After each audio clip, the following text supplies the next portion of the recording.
attachez vos ceintures. Pendant le vol, nous vous conseillons de garder votre... Je vais faire un check-in là. J'ai pas dormi de la nuit. Je suis défoncé.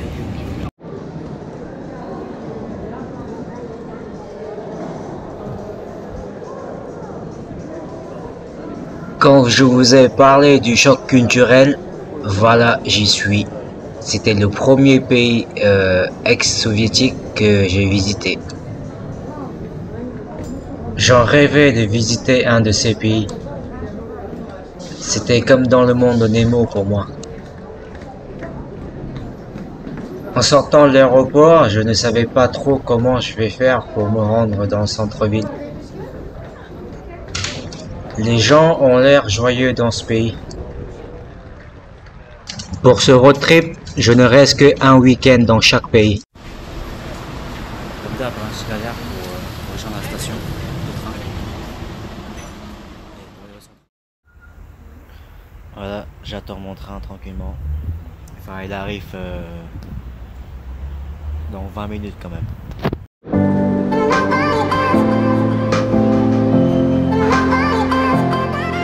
Me voilà dans le centre-ville après 1h20 de trajet.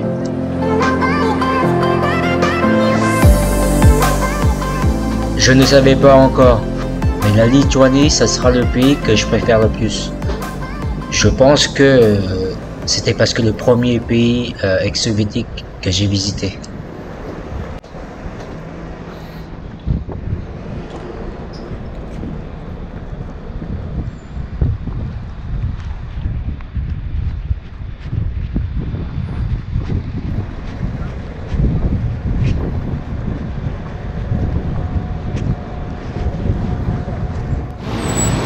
Sortir la station du train là. Là je marche pour rejoindre j'en ai pour 20 minutes et puis il fait 35 km comme ça.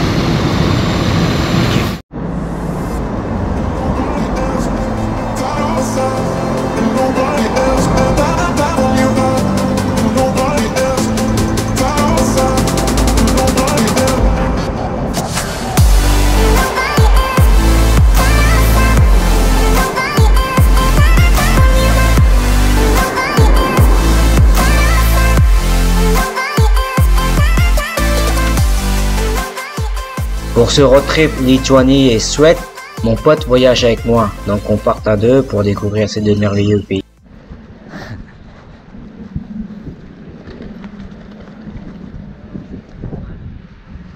On arrive à notre Airbnb. Au final, on est vraiment en plein centre-ville. Je n'ai pas encore vu toute la ville, mais à première vue, j'aime beaucoup l'architecture. Par là ou par là, je crois. C'est plus par la gauche là.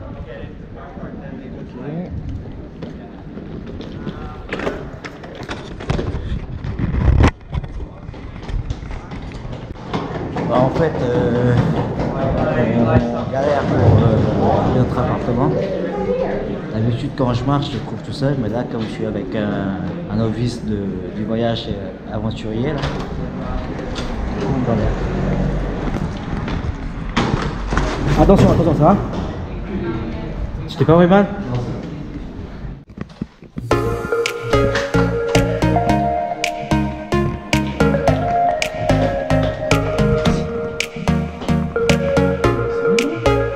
Ouais. On va voir. Je vais choper.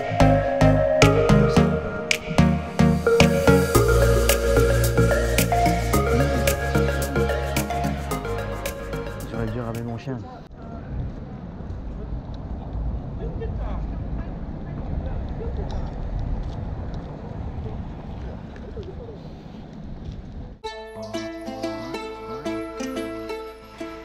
Ce que j'aime bien dans ce genre de pays, c'est que il n'y a pas de touristes de masse. Je ressens une certaine tranquillité en me promenant dans la ville. Elle est d'ailleurs connue pour sa cité médiévale. En 2018, la population de la ville était de 574 000 habitants. Vilnius est la capitale de la Lituanie.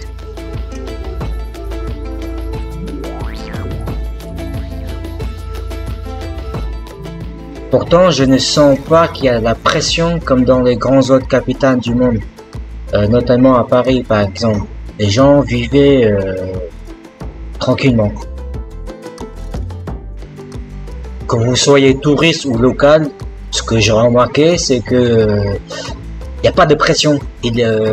On vous pousse pas à consommer. Voilà, c'est ce que je ressentais. On vous pousse pas à la consommation.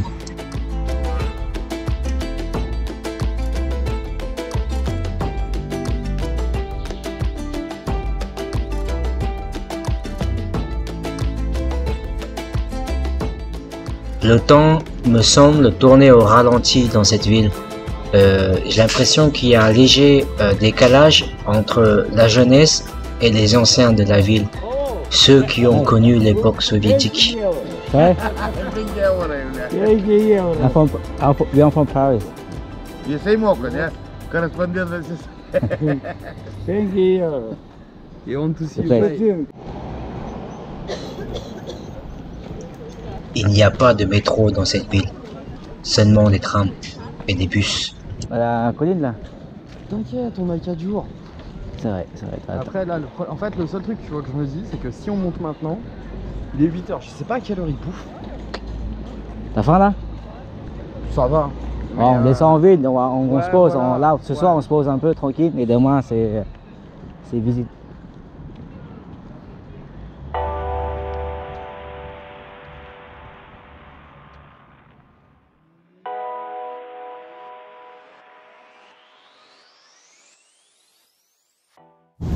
Je ne sais pas ce que j'ai en ce moment avec les glaces, mais j'ai envie de glace.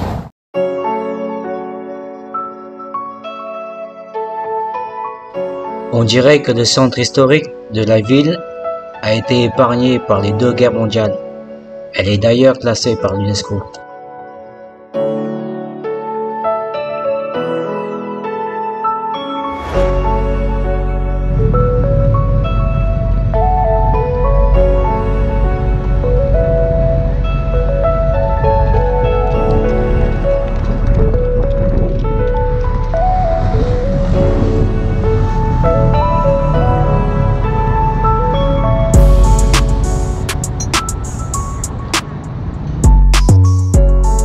Aujourd'hui, on prend le train pour aller au château de Trakai.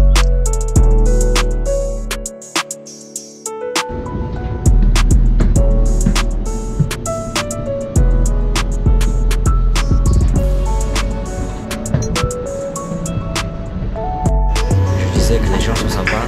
En fait, on est sorti une station plus tôt, vous savez que je vais venir. T'as tout le monde qui sort du train qui me dit non, c'est pas ça là, c'est la prochaine qu'il faut descendre. Même le conducteur du train, il sort sur la tête, tu fais non, c'est pas là.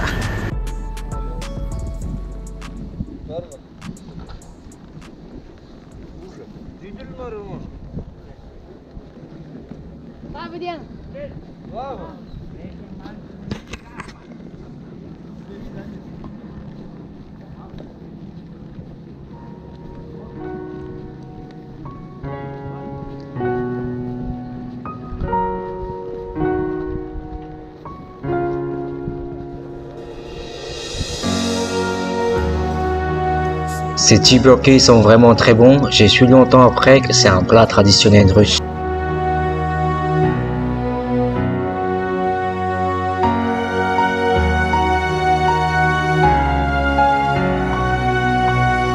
Je sais, j'avais un problème, j'en mangeais tout le temps à cette époque.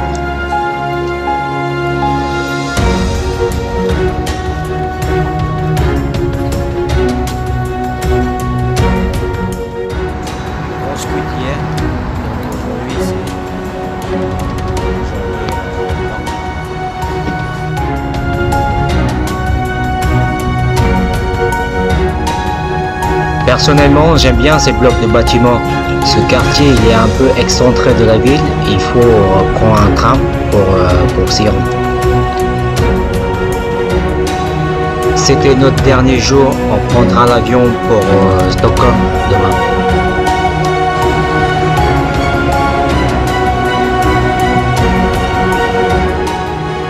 La Scandinavie et les Vikings, ça vendait beaucoup de rêves.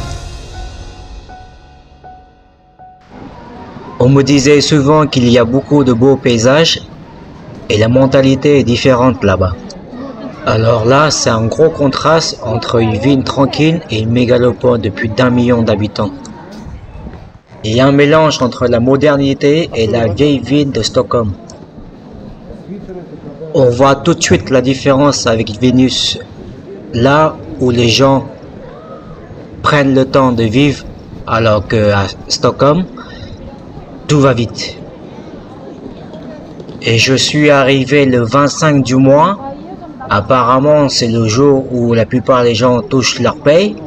Du coup, les gens font la fête. Ce que j'aime bien en Europe, c'est dans la plupart des villes, vous avez toujours un quartier, un vieux quartier, avec les rues pavées. J'adore.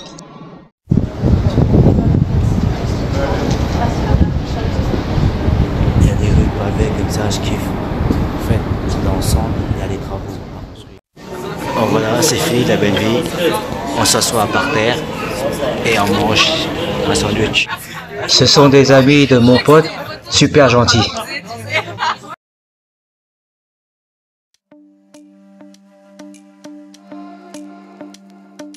J'ai une amie qui habite là, elle est venue nous voir à Stockholm. Là, c'est notre tour d'aller leur rendre visite dans sa ville natale. C'est une petite ville très sympa à 2 heures de Stockholm. Vous pouvez le faire en une journée. Il y a un château à visiter.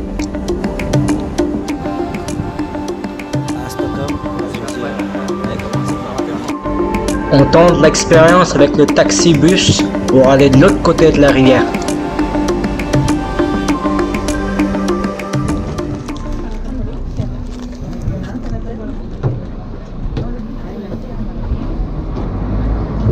Ouais.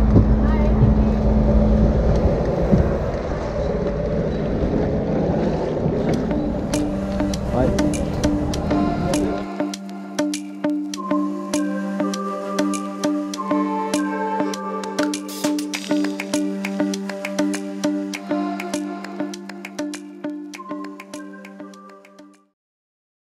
Il était à peu près 23h30 quand je suis arrivé à mon appartement.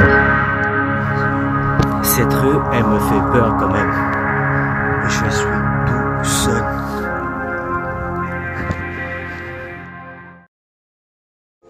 Avec plus d'1 million d'habitants, Helsinki est la capitale de la Finlande qui se trouve dans le sud du pays.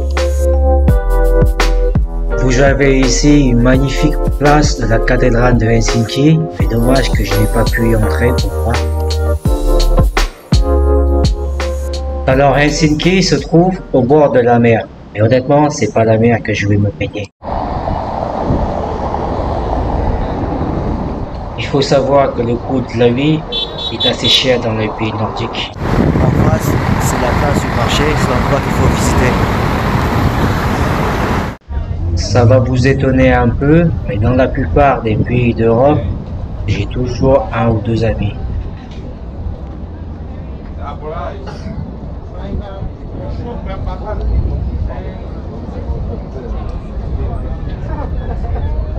Sur la place du marché, c'est pas mal. Il y a de tout. Et derrière là, ça vend des spécialités finlandaises. Je vais faire le tour et après je m'arrête pour manger. Bon, On va goûter la spécialité du pays. On va voir si c'est bon ou pas.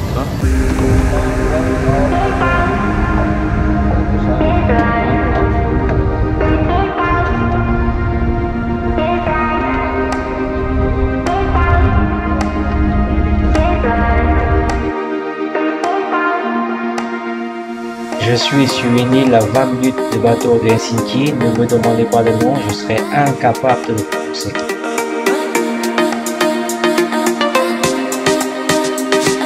Cette île était une ancienne forteresse maritime, aujourd'hui toujours habitée. Au fait, dans le passé, la Finlande a toujours une histoire assez mouvementée avec la Russie, notamment pendant la Seconde Guerre mondiale.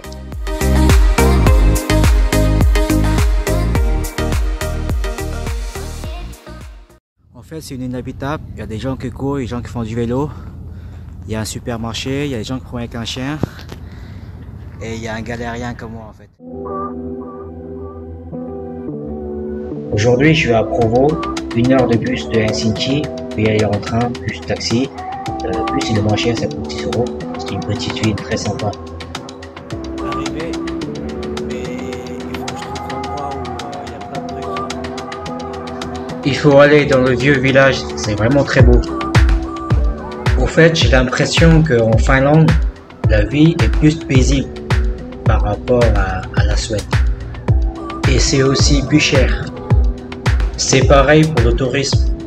C'est plutôt familial. On vient pas en Finlande pour faire la fête, visiter, pour voir la nature. J'aime beaucoup ce style de maison en bois, c'est très scandinavie.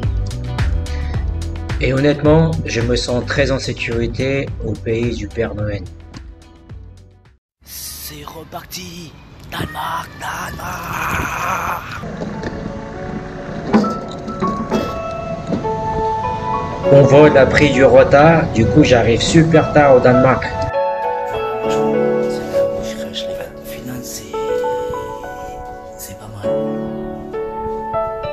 Un bel appartement en plein centre-ville. Me voilà au pays de la plus grande marque de jouets, lequel j'ai été fan quand j'étais petit. Là, c'est la rue où j'habite. Et la terrasse où je suis, c'est juste à côté de chez moi. Grave sympa. À Paris, des embouteillages de voitures, mais au Danemark, c'est des vélos. C'est pas étonnant parce que le Danemark est le pays où les gens utilisent le plus de vélos au monde. J'ai été même très surpris en sortant de chez moi et en voyant le nombre de vélos qu'il y a en ville. Et je suis à peu près 20-30 minutes de marche du centre-ville. Copenhague est une ville très animée. Les gens sont très souriants et avenants.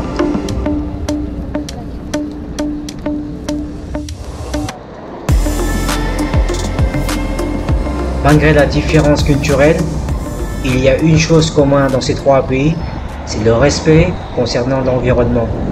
En effet, les gens respectent et font beaucoup attention à leur environnement.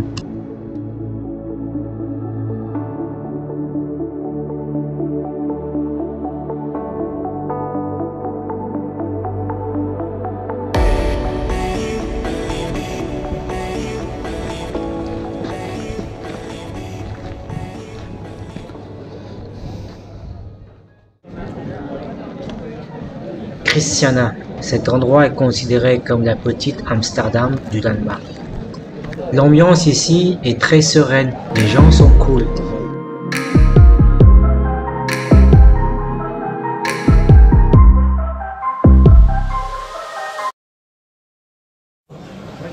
Ça vient de passer à l'annonce.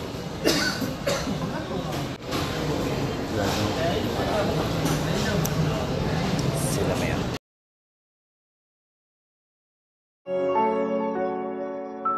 Au-delà de l'aspect religieux, la tour de l'église Notre Sauveur vous offre une vue panoramique sur la ville.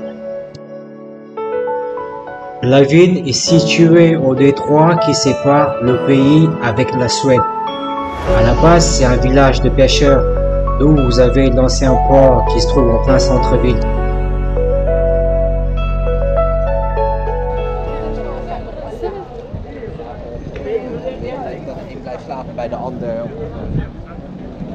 Pour moi, l'atmosphère de cette ville regroupe tout ce qu'il y a de bien de la Suède et la Finlande.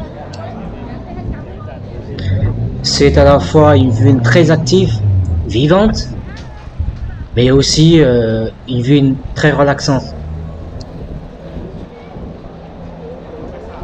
Ça reste un constat et un avis personnel.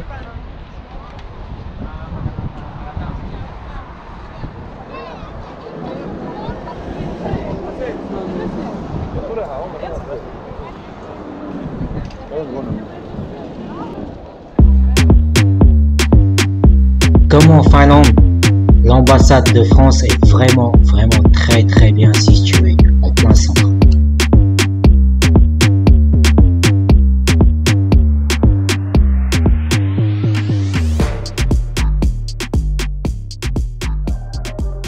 Tout à l'heure, il y avait trop de touristes partout. Là, cette rue, elle est largement mieux, là. Il y a beaucoup moins de monde. Je sais pas où je vais juste marcher et on verra bien.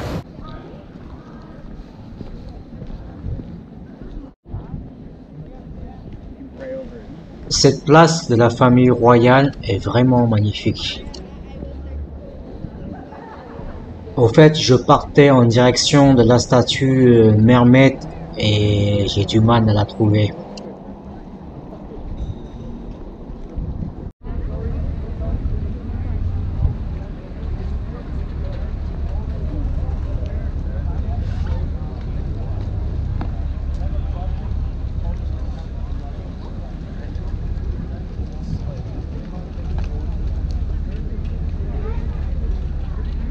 Bon, on a vu l'église, on a vu la citadine. Maintenant, il faut que je trouve la petite sirène. Enfin, la vraie petite sirène de Danemark.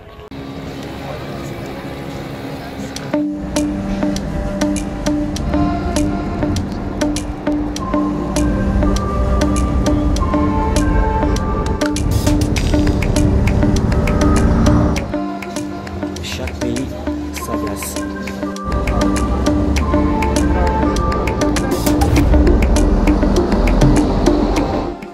Deuxième jour, on va faire un peu de visite culturelle, musée de Vikings. Honnêtement, j'ai toujours été très intrigué par les Vikings. Hello. I have to buy a ticket somewhere, or where is it, please? Ticket here and your backpack. Yeah. Okay, thanks. Ce musée, il est tellement grand que je me perds. Après avoir visité ce musée, je ne pense pas que les Vikings étaient des barbares. Parce que vu ce qu'ils peuvent faire,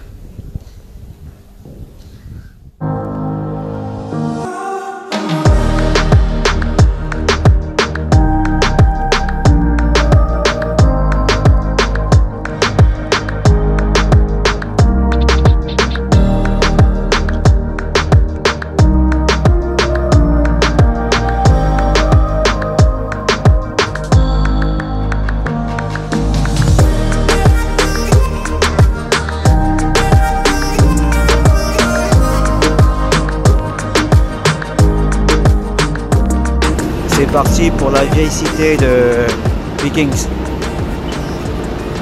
parti les gars. Une fois arrivé, j'ai marché pendant 2 heures pour me rendre compte à la fin que l'endroit est fermé. Je suis vraiment dans la campagne là. Ici c'est un endroit très important à l'époque Vikings. Du coup il faut que je traverse la forêt juste derrière moi. Je suis tout seul, il n'y a personne. Charmant. La longue marche vers la déception commence là.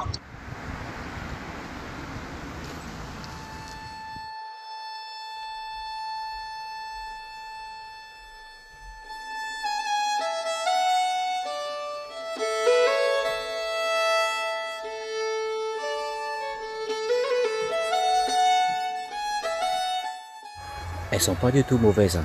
Regarde. Du grappon. Bon, je suis arrivé, mais l'endroit il est fermé le lundi. Donc du coup, je trouvais un monsieur qui me ramène jusqu'à la gare pour pas me taper 4 km de marche, c'est trop le seul, de ouf.